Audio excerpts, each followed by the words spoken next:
Hello everyone, welcome to our channel.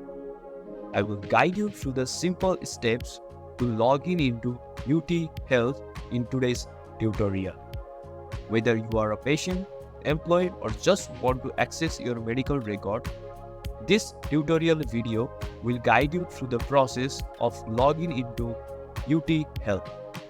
Let's dive in. First thing first, open up your preferred web browser.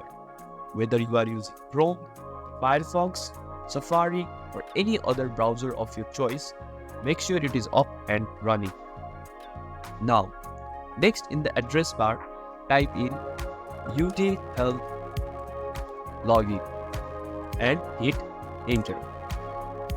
Here, you get to see the My UTHealth Austin login page. Now click on this section.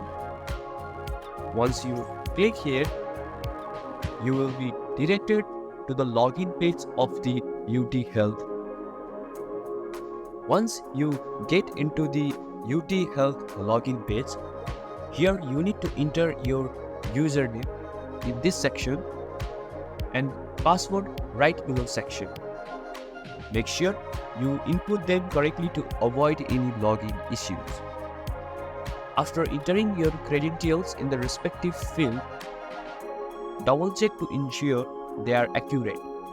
Once you are certain, click in the Sign In option below the Sign In field. Once you are signed in, depending on your role and permission, you will have access to different features and resources within the platform of UTHealth. Through this way, you can log in into the UTHealth through your device. Thank you. Thanks for watching. Don't forget to like, share, and subscribe.